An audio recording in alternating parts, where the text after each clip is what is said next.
colossal.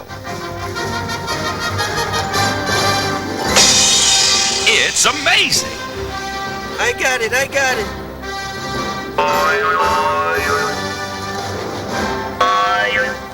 It's stupendous. Oops.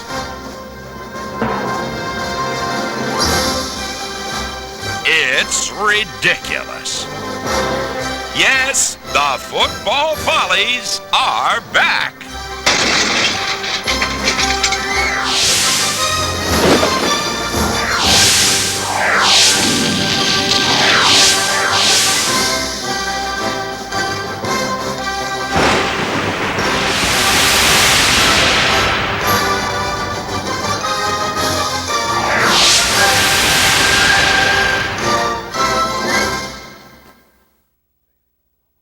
Hi, I'm Steve Sabol, and welcome to our latest collection of football's greatest bloopers and blunders. Some 20 years ago, NFL Films pioneered the first sports follies film of any kind, and today, the football bloopers are more popular than ever. Now, the player of the 1980s is, as the cliche goes, bigger, stronger, and faster than the players of the past. But that hasn't stopped today's stars from committing some of the most outrageous mistakes ever seen on a football field. Now, for the next hour, you're going to see the very latest in football follies. Moves not likely to be celebrated at next summer's coaching clinics. Ridiculous plays that should never have left the drawing board. Flea flickers that flickered briefly, then died. You've got a front row seat for some madcap moments that the players themselves would prefer you'd forget. In pro football, the quarterback is the undisputed center of the universe. He gets paid the big bucks. We hang on his every word. We yearn to see his feats of daring do. But sometimes, at the moment of truth, this godlike prince of passers gets a rude awakening.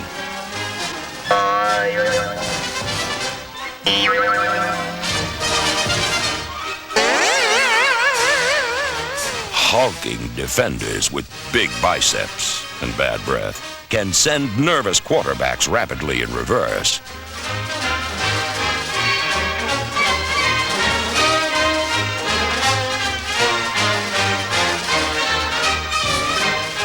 The knees grow weak, the turf gets slick, and down go our peerless passers.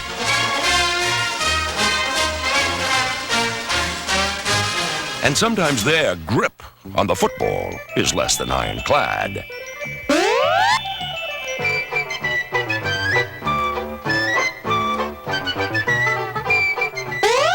But who can blame the quarterback when his receivers are also cursed with hands that go clank in the night?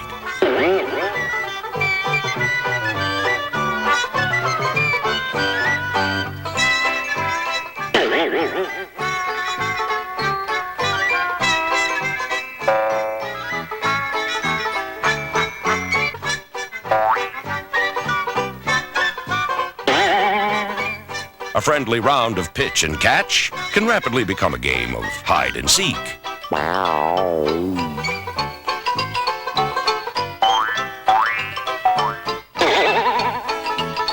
And sometimes, embarrassment is the least of a clumsy receiver's problems. Yet, the most feared enemy of the passing game is the bad bounce.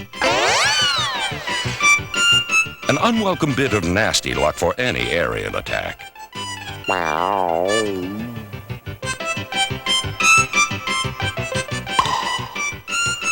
Bad bounces can happen just about anywhere. Much obliged, sir. To just about anybody.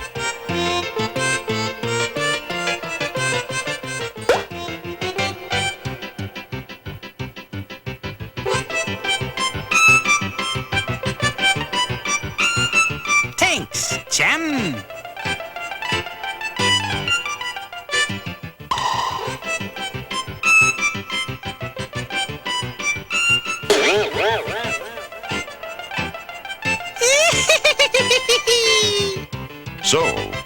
beware of the bad bounce, a bumbling bit of buffoonery that can really backfire.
Nothing can happen in a football game until the center hikes the ball. But once that snap is made, almost anything can occur. And sometimes it isn't what the coaching staff had in mind. Now, the physical act of snapping the ball seems quite easy. I mean, the center just passes the ball between his legs to the quarterback. That doesn't sound very hard. But sometimes, even this simple skill gets fouled up and sets off some of the wildest bloopers on a football field. Taking a snap from the center, you know, it's supposed to be the easiest thing to do. Sometimes you take it for granted. It doesn't take very much to make it go wrong, and you don't have to be off by much to botch a center snap. People think it's an easy thing, and it should be something that's very consistent.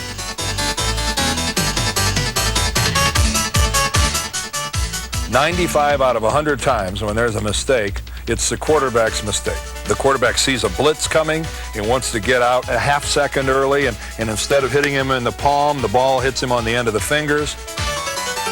Quarterbacks forget the snap count. They get up there and think it's on 3 when in reality and they called it on 2.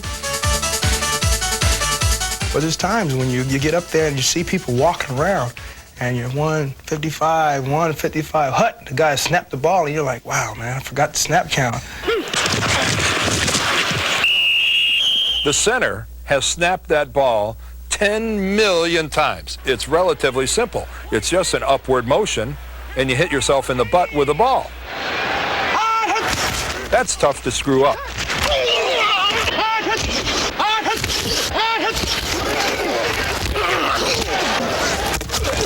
When the mistake is made, by and large, it's made by the quarterback. 77! Ball.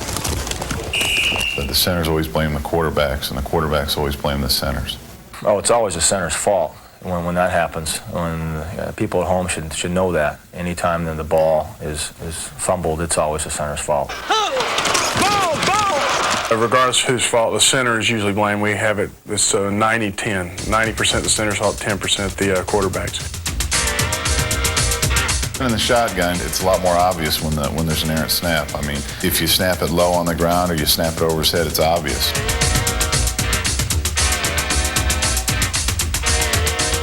I've snapped him sometimes when we've missed snap counts and it's hit him in the stomach, but he was looking the other way. And other times I've hit him right in the hand and he's dropped it. So it's a lot more obvious in the shotgun who's screwed up than it is when the quarterback's underneath the center. Shotgun again. Kramer loses the snap. McInally's back there, grabs it in the air, and he's gone. Touchdown, Washington Redskins. We were playing Dallas in a crucial game last year. We had the ball down in around the 20-yard line. We take it in for a touchdown score. We're going to go into the playoffs. We snap it over his head. I'd say that affected that game. Earlier in the year, we were playing against San Diego, and we snapped the ball at a sort of a right angle. I don't know how that happened.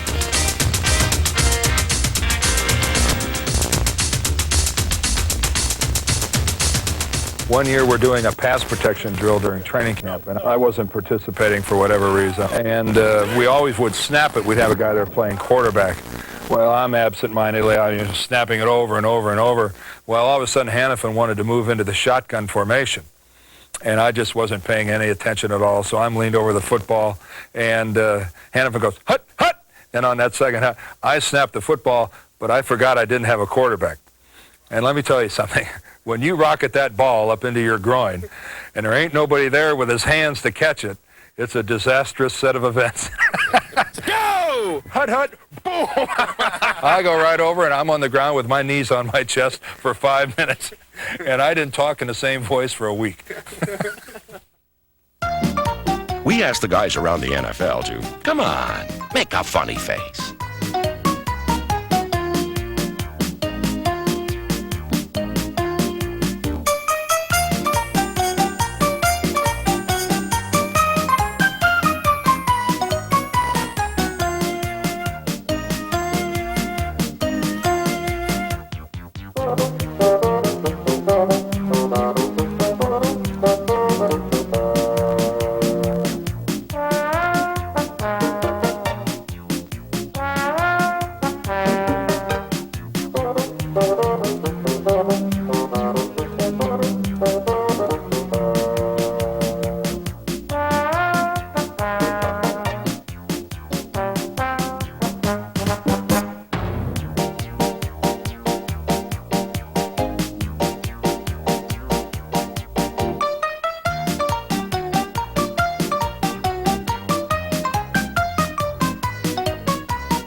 Funny faces are cute, but true NFL artistry lies elsewhere. Players all over the league are no longer content simply to make a spectacular touchdown. When the scoring's done, bring on the fun. This, the emphatic promise of football entertainers everywhere. The traditional ball in the stands remains popular.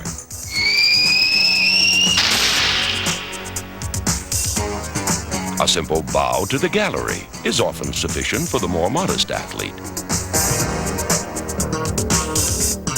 Some end zone celebrations are, frankly, unplanned events.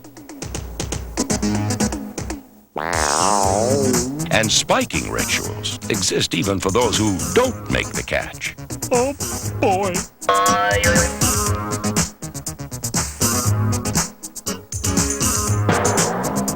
But even a picture-perfect reception does not guarantee a picture-perfect spike.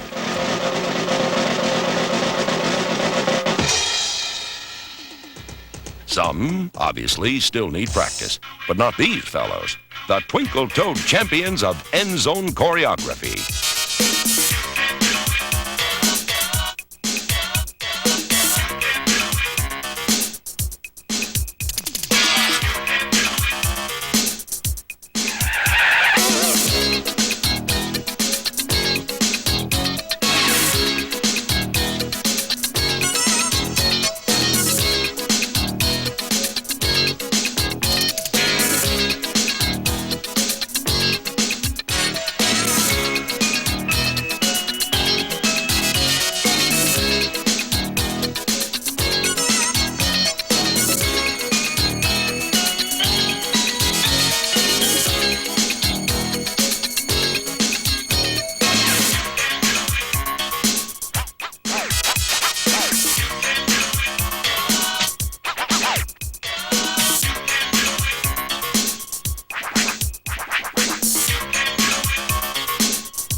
the post-touchdown celebrations. This may be the one fans like best.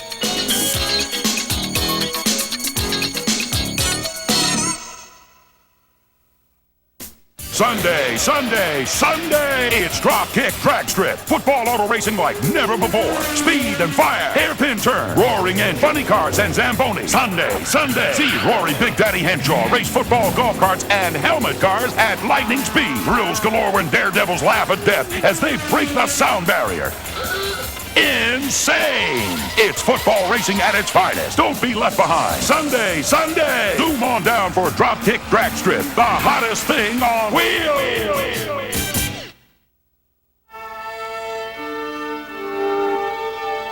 Good evening and welcome to another edition of NFL Blooper Ballet. Tonight's selection, the Melancholy Men of Autumn.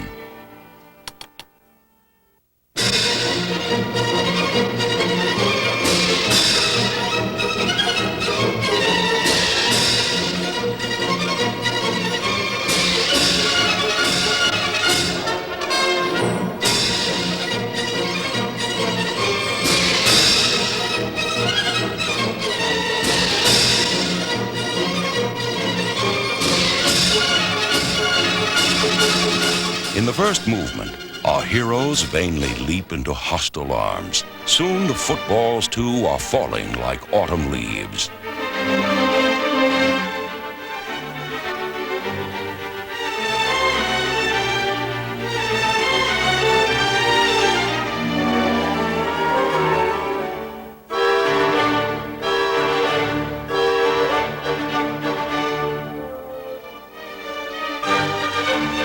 The air chills, the winds grow stronger, and the football remains ever elusive.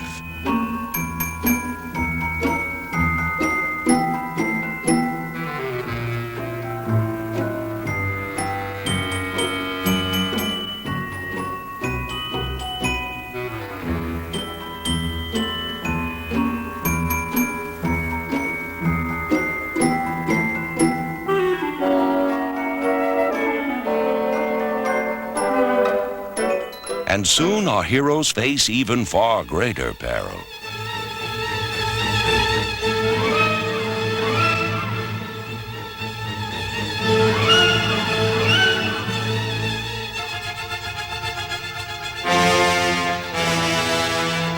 Despair and anger plague the land. The men of autumn are now truly melancholy. But as the final act begins, a gallant band of rogues rides to the rescue.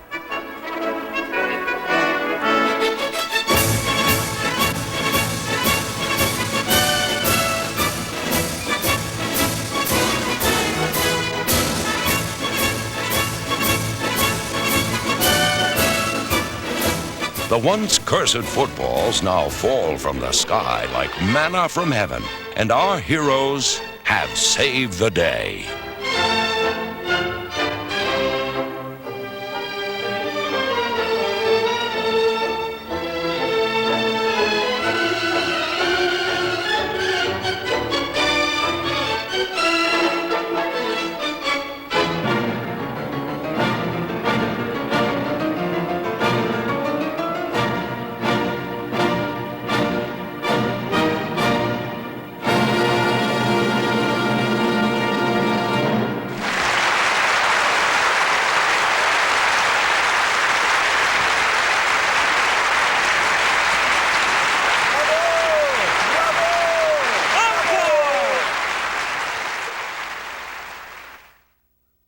You know, wearing this referee's uniform is going to be the closest I ever want to come to officiating an NFL game.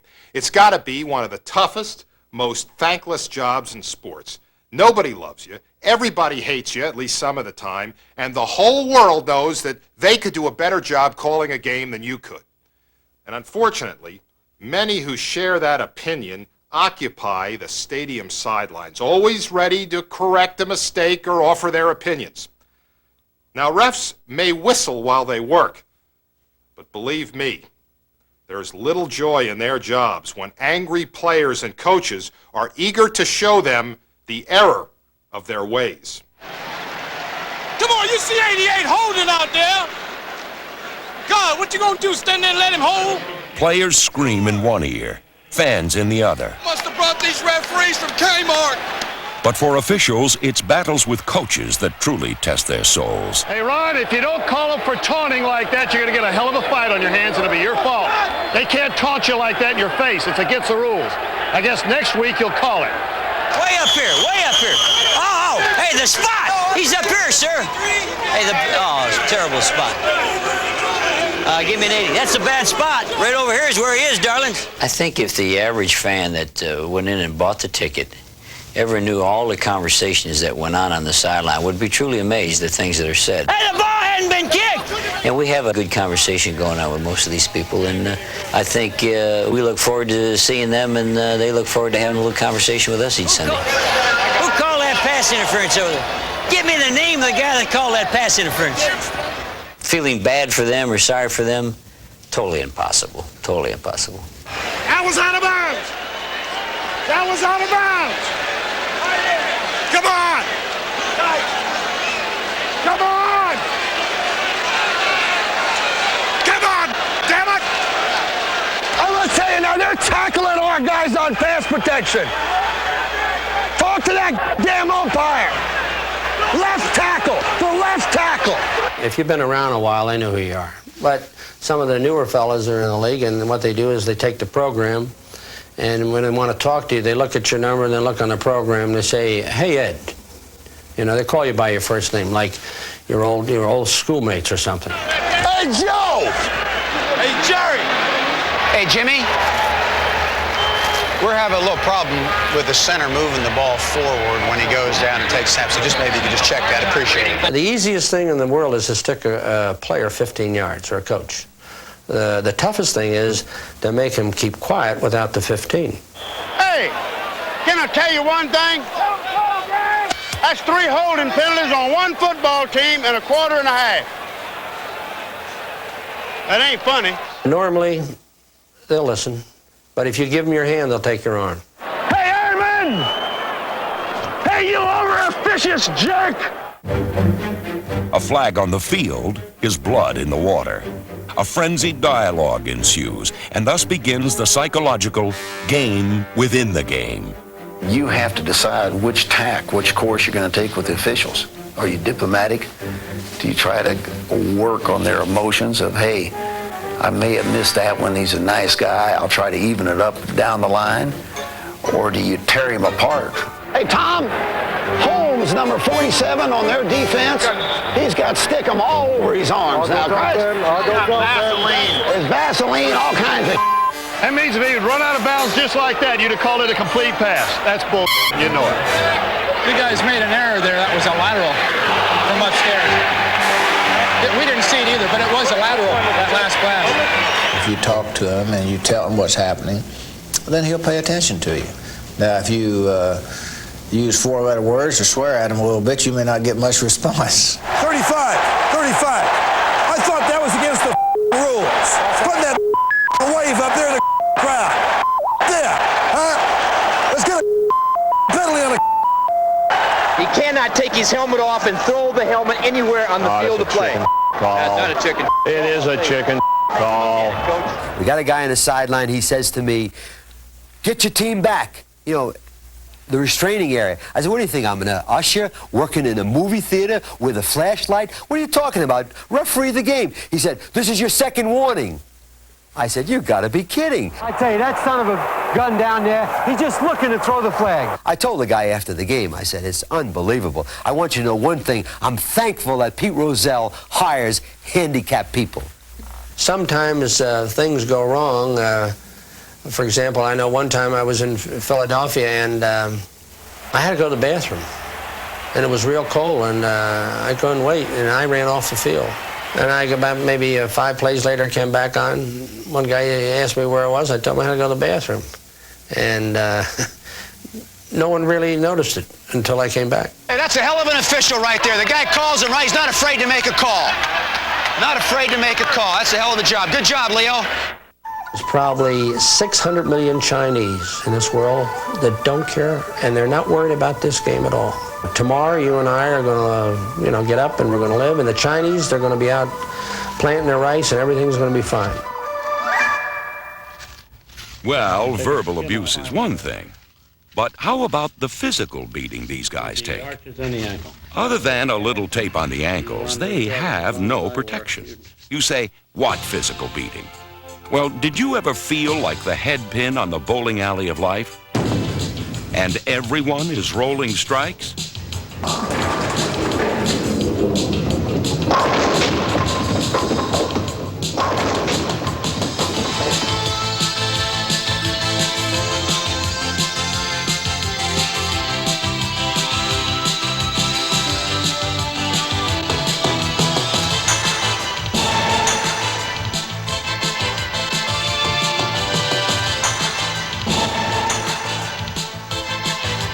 Like so many bowling pins, these sitting ducks are scattered and splattered each week across the landscape of the NFL.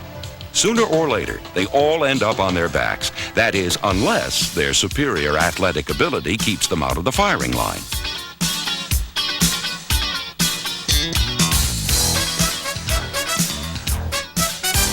These men must have dancing feet to survive. But even Michael Jackson cannot escape the inevitable. These men without pads or helmets have a remarkable resiliency. So why are these men hunted down like armadillos in the desert? Or even abused by armadillos themselves? What's going on? Have these people and things no compassion for the trusty tribunes in black and white? Outweighed by 100 pounds, these mediators frequently find themselves at the center of other extracurricular activities as well.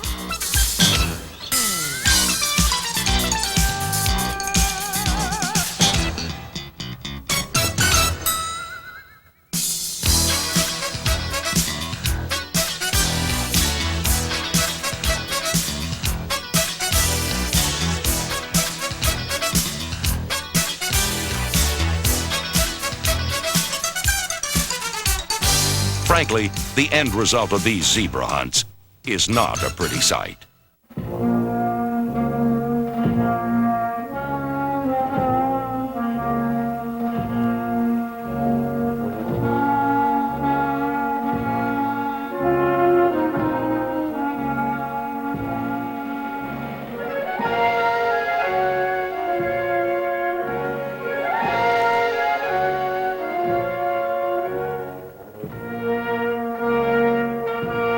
The referee is fast becoming an endangered species. It is a situation that should not be allowed to continue. I'm still 4 years away from Social Security. Get me the commissioner. Hey, commish, we're getting laid out down here. You gotta call off the dogs or we walk. Okay, that's it. We got the word from the top. You guys have gotta cut it out. Well, you're standing in the way. What do you want me to do? Well, at first, the players didn't buy it. But fan reaction was unprecedented in favor of the refs. Support came from the most unlikely types. The outpouring of emotion became so intense that the players had no choice but to repent and relent. Here, sir, please allow us to help you up. There, that's better now, isn't it? Mr. Referee, sir, may I have your shirt pressed? I'll have it back to you by the third quarter. Oh, let me get that hat for you. By the way, that was a fine call you made earlier. I knew I was wrong all along. What a guy. Was this sudden change of heart merely an act? There were those who were skeptical. But as time went on, the players went overboard to express their heartfelt thanks to the same men they once abused so unmercifully. How long will this love affair last? No man can say. But one thing is certain. The benevolent brotherhood of referees will forever remain united as one.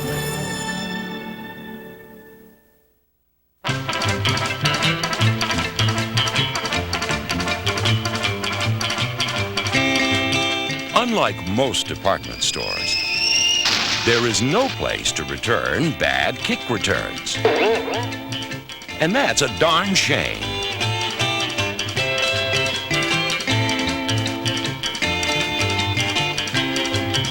Oh my gosh.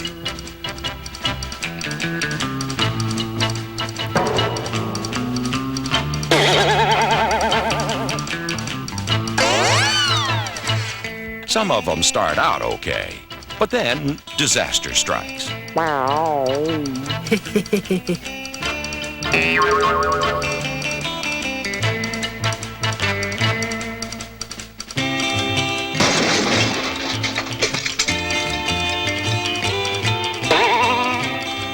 Whoa! And some returners might be better off finding another line of work. Whoa, Nelly! Drop kicks sure seem to attract a crowd.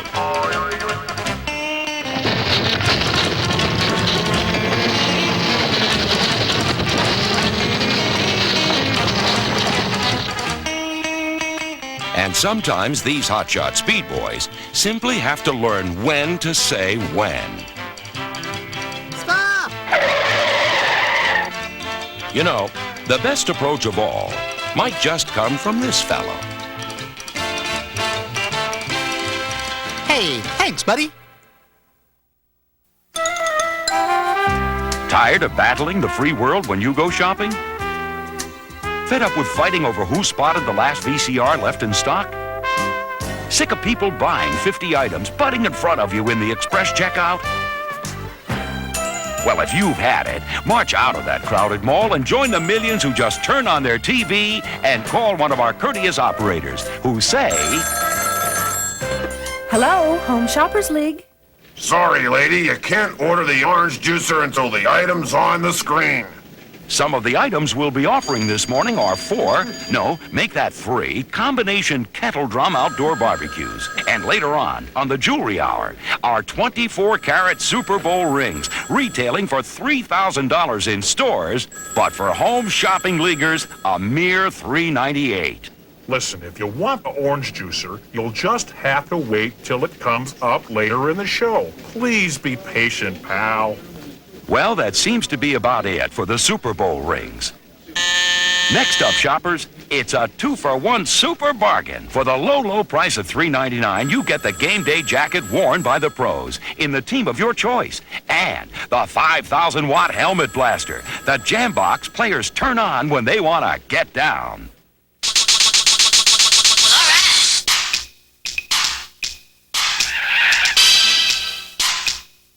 Get the jacket and helmet blaster, the bargain of the day. Back off, buddy. Everyone wants the orange juicer, but you can't just call in. You gotta wait till it's on your TV. You're out of luck. Finally, here it is, the Hall of Fame Orange Juice Squeezer. We've got thousands of them, but they're going fast. Yours for only $2.99. The lines are open, so get yours right now.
It's time now for us to blast off and boldly go where no man has gone before.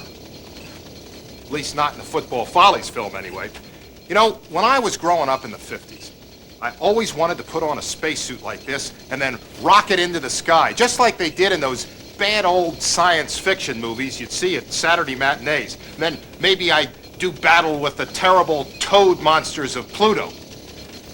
Now, I wonder what might happen if aliens from another world entered the Earth's atmosphere and instead of landing their spaceship in the desert somewhere, landed their spaceship in an NFL stadium. Now, that would be a science fiction movie with both extraterrestrials and extra points.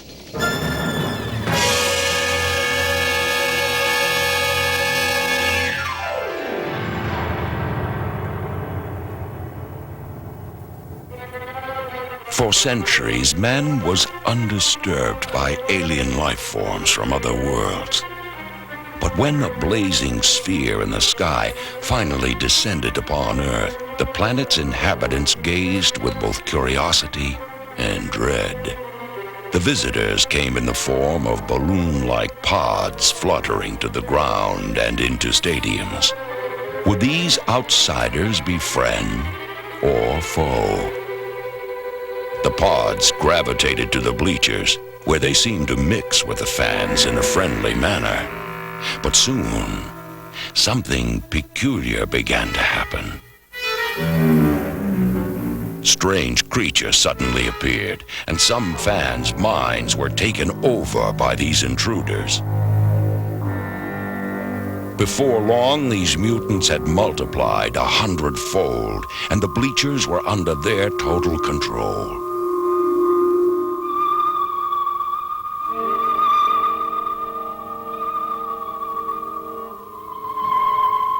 The fans were now their captives.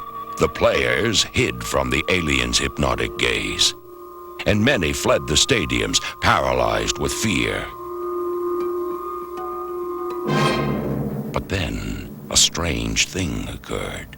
Just as the bleacher creatures appeared to be in command, they mysteriously staggered, then grew violently ill. By dawn, they had disintegrated to virtually nothing. The reason for their demise: strong tailgate food and stadium concessions. While Earthlings had built up an immunity to these spicy concoctions over the centuries, the mixture proved too powerful for the unprepared aliens.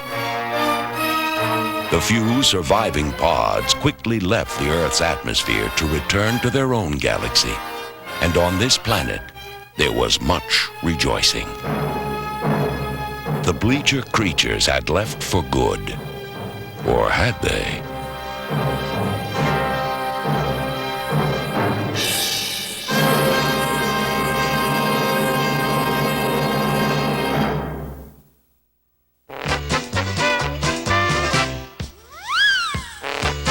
The NFL sidelines are certainly no place for the faint of heart. Watch out!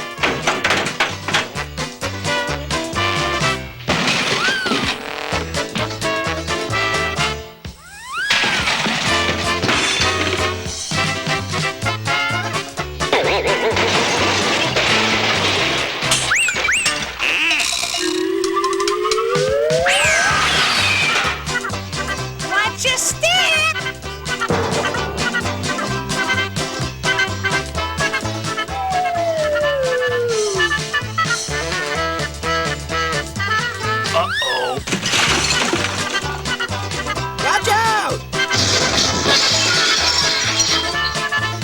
So dangerous are the bench areas that players may soon have to follow this fellow's example.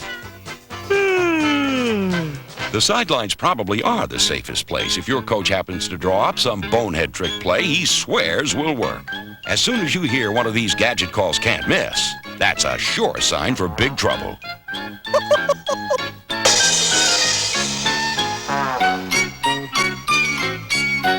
Oh, no!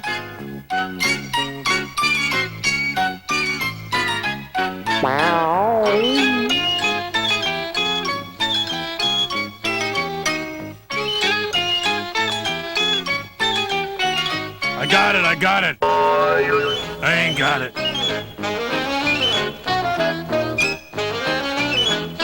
Whoa!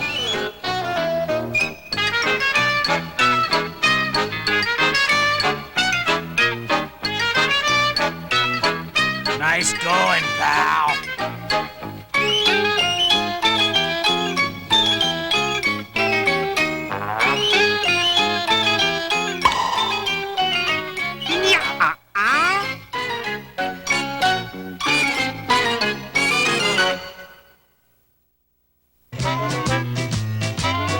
Every Sunday, rabid football fans turn NFL stadiums into the world's biggest Halloween parties.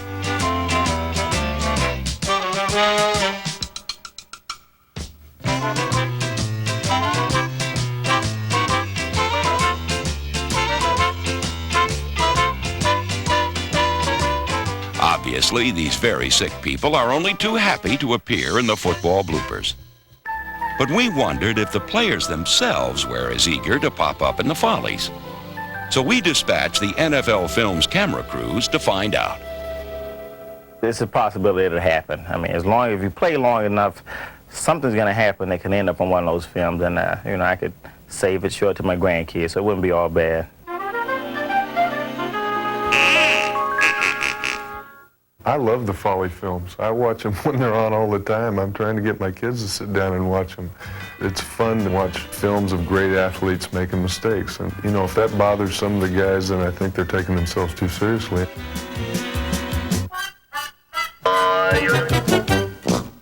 Yeah, they making fun of me. I don't appreciate it. I remember last year I took the ball from Doug Williams. They talking about I look like a big Mack truck running down the field. I'm not a Mack truck. I'm a human being. I don't appreciate that. Oh, he's short to the whole world. It's not funny. Not funny at all. A guest shot in the Follies can leave you breathless. But the guys who seem to show up most are those fellas who kick the football. Or try to kick the football.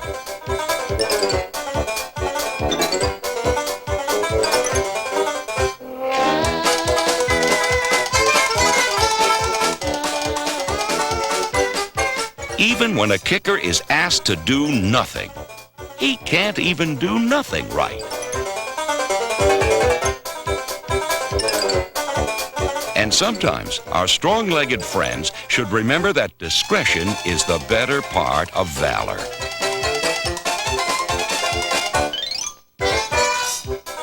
A wise saying to remember: place kickers score points. Punters don't. At least, they're not supposed to.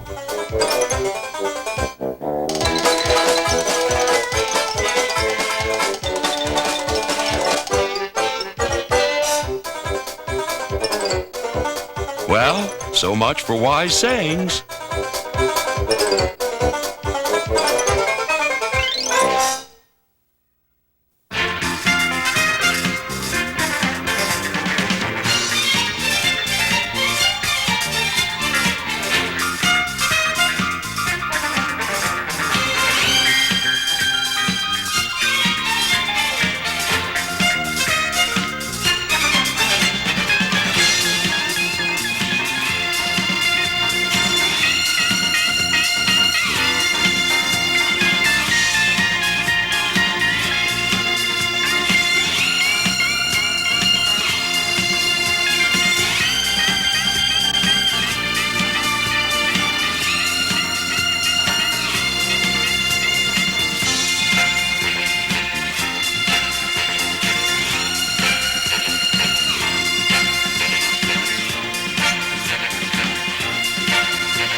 Our time is just about up for this latest installment of NFL Football Follies, and we've certainly seen plenty of plays that have started out harmlessly enough, only to transform themselves into coaches' nightmares.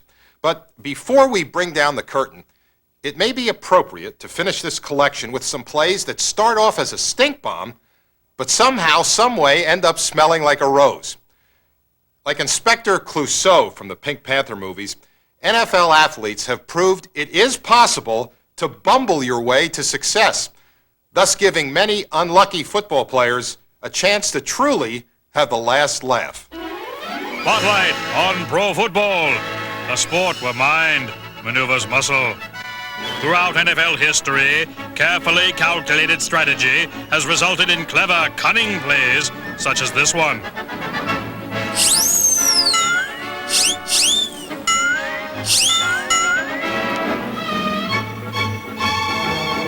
Hey, buddy boy, throw it behind you. I'm sprinting behind you. NFL strategy sessions recall the hallowed halls of academia. I know the answer. And the head coach is the learned professor. We'll want a play that will get our Weskowy Wookie wide receiver open for remarkable reception. The chalkboard chess game remains a challenge for today's glamorous gridiron gladiators. I say, boy, I've got a great play here. Pay attention, boy. Our quarterback is going to fall on his rump. Then he's going to get up and throw a touchdown. Stopper stumbles as he goes back to pass, goes down, gets up, and now cranks up, throws a deep ball to Bunter. He's got it! In pro football, imitation is the sincerest form of strategy.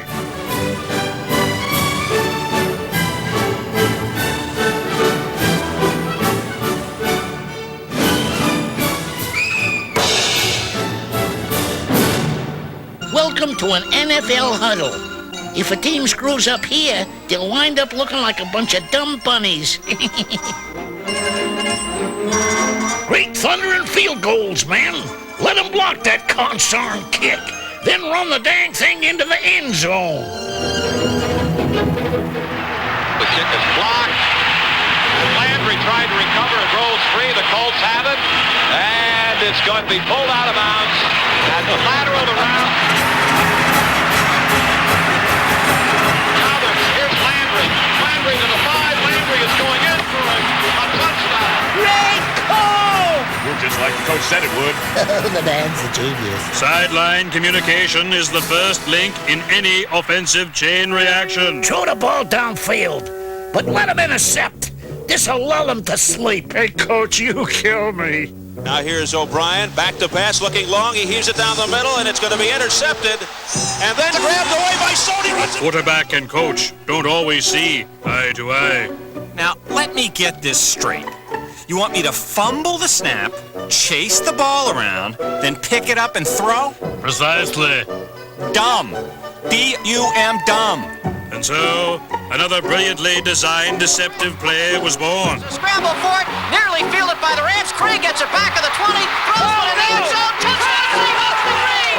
I don't believe it! These are plays that reveal the crafty, creative art of camouflage at its very best. Plays designed to start with a whimper, then end with a big, big bang.